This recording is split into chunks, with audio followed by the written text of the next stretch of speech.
Hello everyone and welcome back to the channel. This is Adela, aka call sign Shockwave.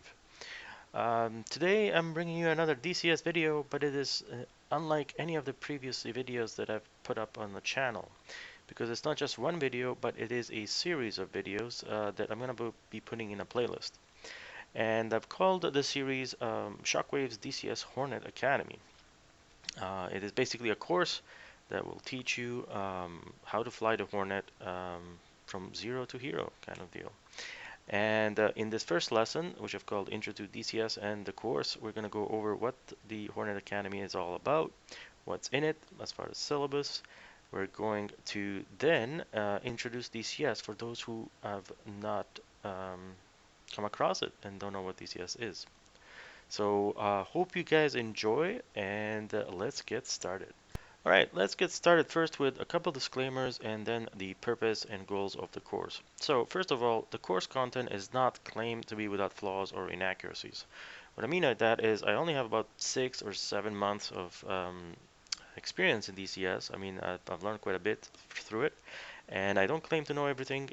Certainly not. There's like tons and tons of more experienced pilots that know everything pretty much better than me. Uh, but this course is just designed to share what I know, and in a way that I would have loved to learn it when I first started. And the basic audience is, for example, people that are just getting into DCS or want to get into DCS, and they're just a bit lost because it's such a complex simulator. And at the time I would have liked to have a step-by-step um, progressive course that kind of taught you like A, B, C, D. And so that's what this is. The second point is that the course is designed in a way to promote steady step-by-step progression. So basically each lesson is meant to be completed and mastered prior to going to the next lesson. And this is just how I learn, and how I think I want to present the material for those who wish to take the course. Next, I guess we'll go with course lessons are meant to be mastered one at a time sequentially before moving to the next. This is what we just talked about. Information presented is on a need-to-know basis. So basically the bare minimum to complete the lessons objectives and progress towards what I call stage check rides. Because the lessons are essentially divided into stages composed of several lessons that compose that stage. And lastly, I guess the Zero to Hero. This course is tailored towards brand new DCS pilots with progressively more complex lessons that build on previous ones in complexity, difficulty, and challenges. So if you skip ahead to, say, lesson 50, which is in the middle of combat, you're probably not going to do very well because there's like 54 lessons before it that lead up to that. And, it's just what I'm trying to promote here is that you learn it step by step in a semi-logical way, which, leads from easy to hard. So that's kind of the point that I wanted to make as the last bullet there. Alright, so let's move on to who is this course for. So the first group of people will be brand new pilots who want to learn to fly the Hornet in DCS realistically and to real-world procedures. The next would be experienced pilots who want basically a refresher or may not have completed all the training, and they're just halfway or a quarter of the way through their training, and they want to skip maybe the beginning and they want to go into the middle or the end. Um, then pilots who are hungry to learn, they have patience, willing to master one lesson before moving to the next, and they have a willingness to read, study, listen, and pay. They like to pay attention to detail. I'm a detail-oriented person, and that's how the course is set up. Pilots who are looking to get the most out of DCS and want to learn every aspect of their aircraft, and to further emphasize on that point, this course is not for pilots who want to go up and shoot things on like the second day. In this course, for example, we won't be touching combat and weapon systems until well past like lesson 40. So that's so then I expect to be becoming Maverick on day 2. Alright, so next let's talk about the course syllabus. So what's in this course? The courses are divided basically, as I mentioned earlier, into lessons, and each lesson group into stages. So each stage has a number of lessons, culminating in a check ride that demonstrates knowledge and skill learned in that stage. So the stages are essentially basic flight, which covers 18 lessons. Once that is done, you go through a check ride to show what you've learned in basic flight. Then you progress to formation flying, which is 5 lessons. Once you've mastered that, you go to air-to-air refueling, which is 3 lessons. And once you've mastered all that, then you go to Case 1 Carrier Ops, which is 10 lessons. All of those 4 stages together make up the carrier qualification, which basically is a master check ride that checks all those 4 previous stages. That is kind of as far as I've planned this out so far. I do have also advanced flight, which would happen after CQ, and it covers instrument flying and night flying and things like high G or aerobatic or combat maneuvers, or basic BFM maneuvers. And that is currently at 8 lessons. Past that would be like combat. That's when we get into combat stages, such as beyond visual range, BFM, within visual range, evasion and electronic countermeasures to evade missiles, SEED and DEED, suppression of enemy air defenses, going after SAMs that are shooting missiles at you from the ground, and also all the air-to-ground, which involve things like strike, deep strike, precision strike, and close air support, and all of those things. I haven't even thought about it that far, but I will see how these series go. In particular, the first few 5 or 10 lessons, and if people enjoy them, then I will progress towards more advanced ones. So now that we have a general understanding of what the course entails and who it's for, at this point, if you're interested at all into learning the course, I mean, you might not even know what DCS is. So we're just going to go over the very basics of what DCS is, what are modules, what are campaigns, the campaigns that are available, the terrains and maps, the available free mods, free modules, and the 2-week trial program that most people don't even know about, the Flaming Cliffs, which are a simpler, less complex set of aircraft that can get you started as well.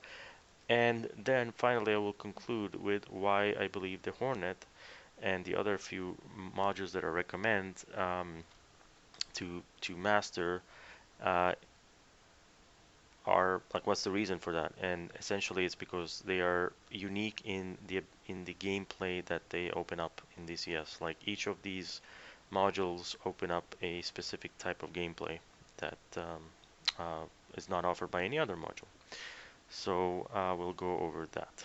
So stay tuned, grab a cup of coffee, your favorite drink, and let's go over introduction to DCS here.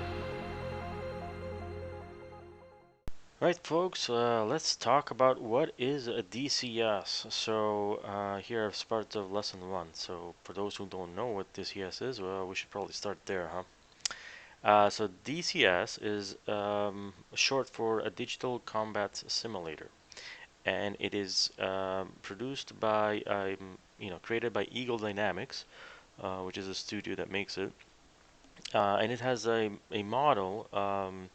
Where essentially there's also other third parties that help develop the game or simulator. I don't know if you want to call it a game. It is celebrating its 15th year, and it essentially, to put it bluntly, essentially it's a combat flight simulator. They called it the digital combat simulator because I believe the intent was that one day they would have more than just flight sim, uh, you know, aircraft and helicopters, but they would also have ground units and ships and all, and make it a complete digital simulator, meaning, air, naval, and ground assets, right? So I think that's the reason why they call it DCS. But right now, it is primarily a flight simulator and a, very pretty serious one pretty complex one. It tries to be quite realistic. The flight models, the systems are all simulated, and there's nothing quite like it on the market, and then I don't think that there has been. So it is kind of unique in that way, and we're in the DCS community. We're very thankful to have such an amazing simulator that allows us to live our dreams. So what else can I tell you about the DCS? Basically, you can fly,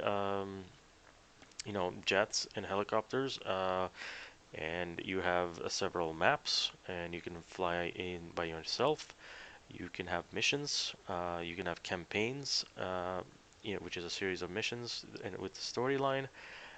You can make your own missions as there's a mission editor, and you can just fly if you don't want to fight anybody, or you can train by yourself. Or you can join a multiplayer community and you can play with others on servers, servers that host games. um, and it is very community driven, and it's extremely flexible in what it allows. Many people are like, well, there's nothing to do. Well, no, there is a lot to do. It's just very community driven, right? And that's the beauty of it. You can do anything in DCS. So so yeah, then the next thing we can talk about is modules. So we modules is what the DCS is essentially. You can see it as helicopters, fixed wing aircraft, and there's a combined module, arms module, which basically allows you control of ground units.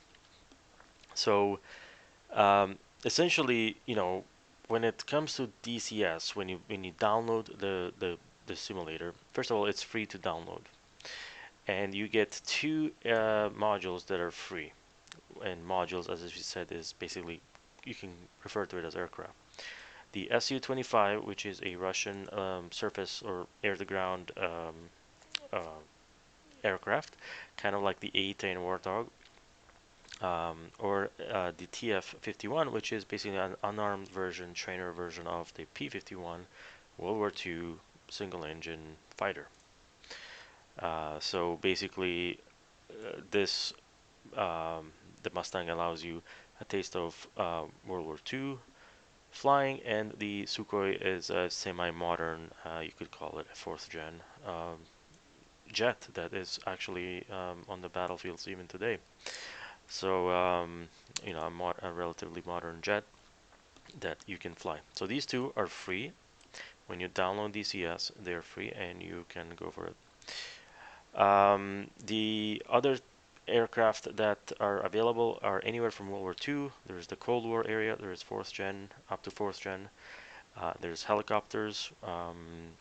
Some are logistics, some are attack helicopters, and there's the combined arms, which basically allows you to, in a limited fashion, drive and shoot tanks, surface-to-air missiles like soldiers that are manning man pads and stuff like that, which is very fun actually. And what combined arms allows you to do is to be a battle commander and move around the units, or you can get into units, and the sky is the limit. It's not armor level, but it is pretty cool that it's in the game. So yeah, essentially that's the modules are usually 50 to 80 Canadian, sorry US folks, I don't know, whatever that is, like 30 to 60 US or something like that. Um, and yeah, and each time you buy one of those, you get a quite detailed aircraft. The next thing we can talk about is campaigns. You got single player and co-op, and these are paid ones. There's generally either on the $12, or you can get free ones that you can download from the website's user files. There's lots of people who make campaigns for free, and they're really good. And they're story based, and you can go by yourself, and some of them with some of your friends, and go and fly.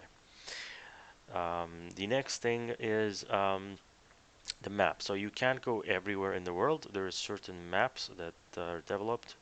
There's not a ton of them, right? And but they are maps that typically are historic and where there's been conflict and there is potential for, a lot of storylines. So there's two free ones. There used to be only one. It's what we call the Caucasus, which is the region around the Black Sea, near Georgia, Russia, and northeastern Turkey, and Armenia, and all of those. It's that region there. It's free, and it's their basic map that you've always had in DCS, and you can go in there right now and download it. The Marianas came later. It's also free. It's islands in the Pacific Ocean. They're um, islands. I mean, they have, uh, you know, they give you a different perspective on. It's a different map that's full of water, right? And beautiful islands. Then you have a Syria map, a Persian Gulf map that has the Emirates and Iran and all those countries there. You got the Sinai, which is the the northeastern part of Egypt and the southwestern part of Israel. Then you have the South Atlantic map, which is, well, as it sounds like it has the Falkland Islands and the whole area next to the South Atlantic. Nevada is the only U.S. map. It's got Nellis Air Force Base near Las Vegas and all the area around there. So that's a cool map. Traditionally, where the United States forces train, right? At Nellis Air Force Base, and you have red flag and all that stuff. Then you got two World War II maps. These are the only World War II, Normandy map and the Channel map, and these are basically northwestern um, France and southeastern England, and you can go and have World War II scenarios on those maps. Those are all paid maps, and as I said, the other ones are free. There's new maps always in development, and the old maps get updated. So yeah. Next, I'd like to talk briefly about mods. So a great thing about DCS is there's a huge mod community that continuously adds content to DCS, and I'm gonna basically, it's extremely easy. You copy a folder and you put it in another folder in your computer, and you have the mod. It's one of the easiest things to do is install mods in DCS, um, and they add so much to the game. They can complicate things a bit sometimes technically, but generally they work great.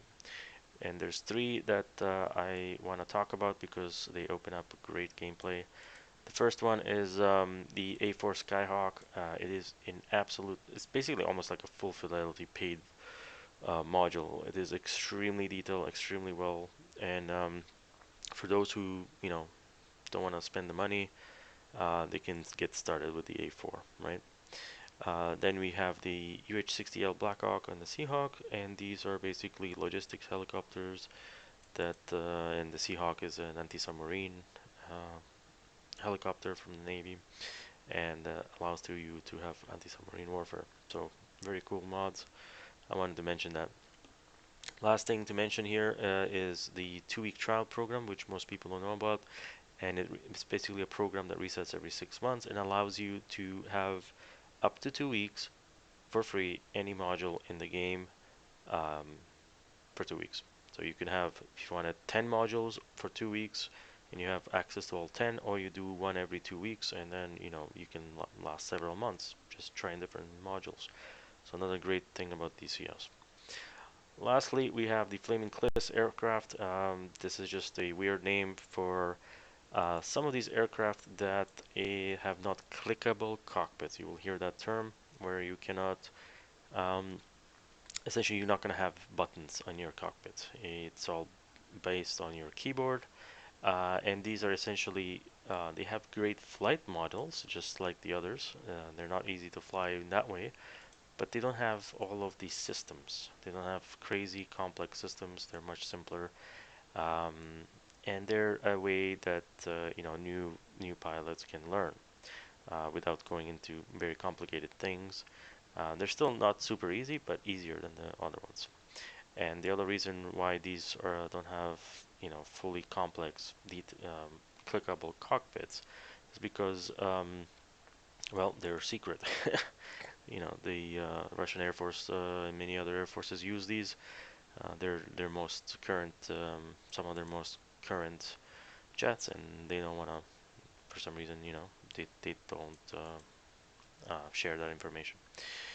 Um, and so then I'm gonna go quickly into why I believe the Hornet is the best module for anybody in DCS to master first, and why these other ones are very good for mastering next, and why I wouldn't go for the Flaming Cliffs. So the Flaming Cliffs, yeah, you can learn them faster probably, but then when you're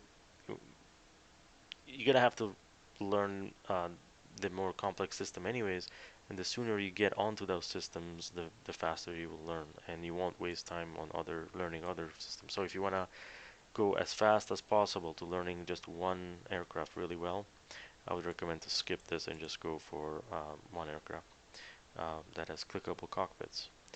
In this case, I would say is the Hornet. So the reason why the Hornet is the best module, in my opinion, that for which this academy is based on the Hornet, is because it is the it's a multi-mission, a multi-role aircraft that can do basically just about everything in DCS, except for the things that these guys can do, right? Which is why I have them there. The Hornet can essentially do everything that every other aircraft in DCS can do. Um, Particularly, it can land and take off from carriers. So the next, another example would be like the F-16, which can do basically what the Hornet can do, but they can't land on carriers. So that's why I think the Hornet is the best aircraft, and why I based this course on it. Plus, it's my primary aircraft as well. The other modules will be the Seahawk, as I mentioned, that because they have anti-submarine warfare, which no other module has.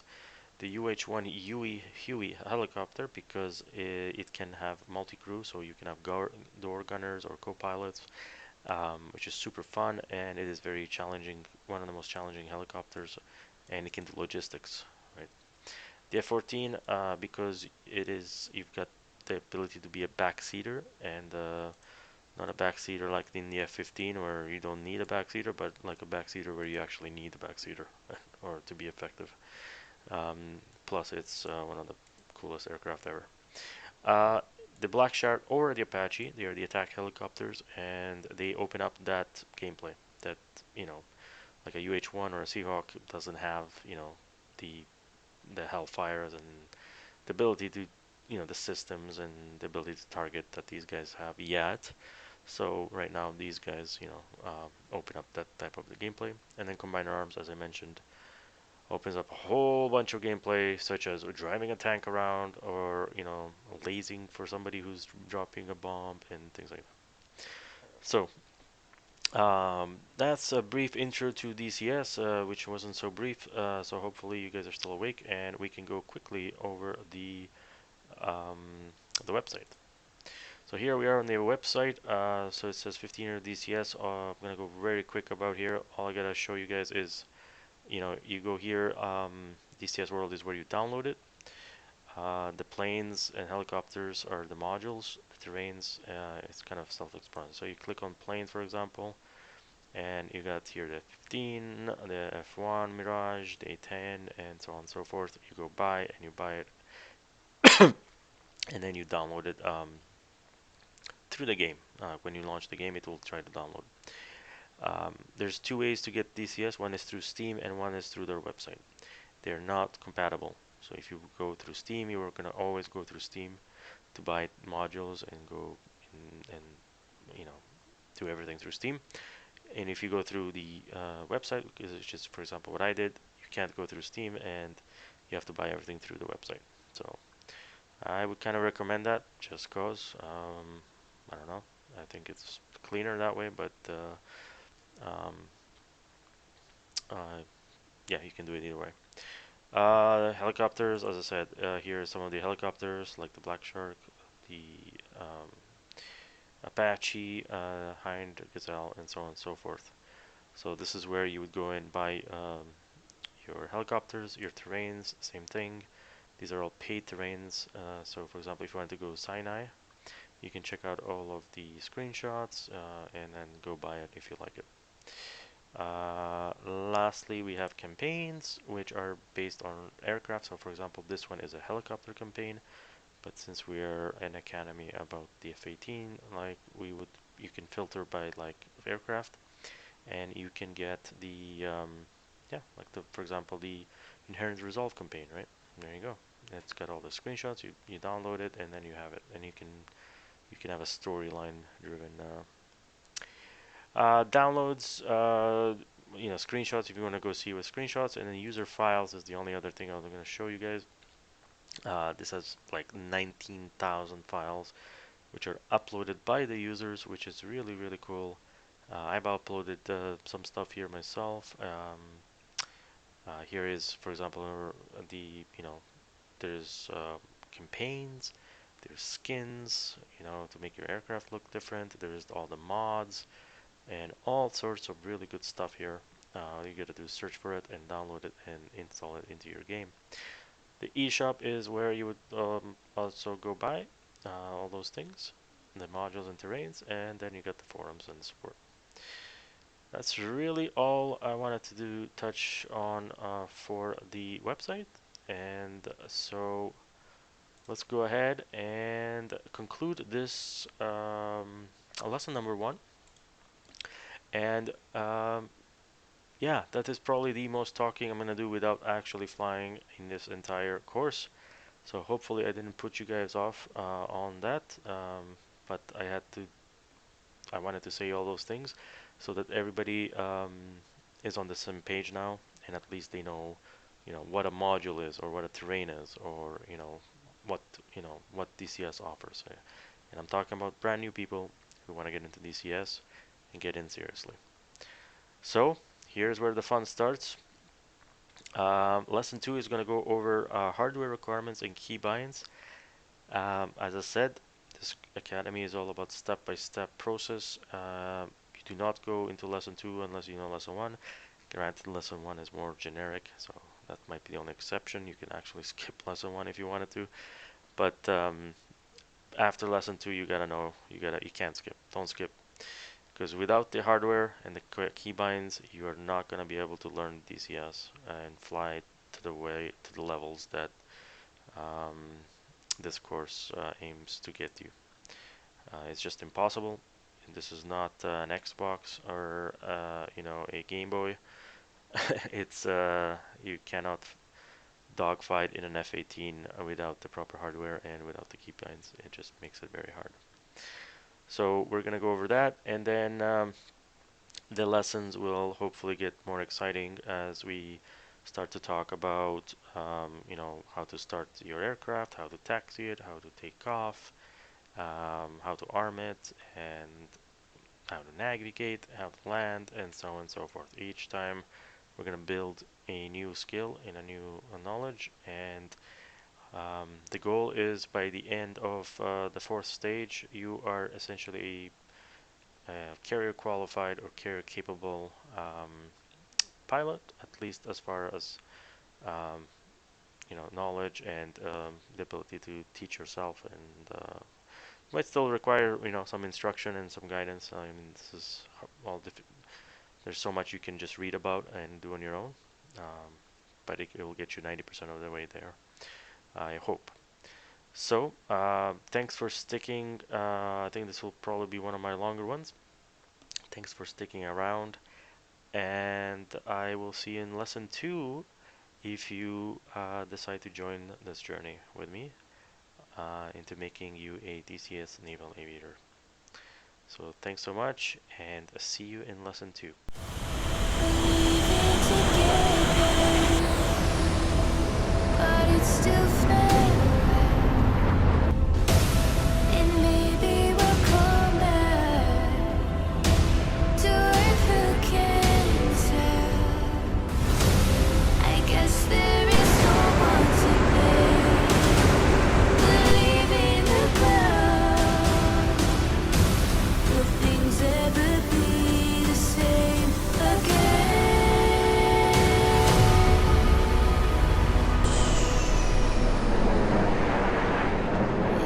Final countdown.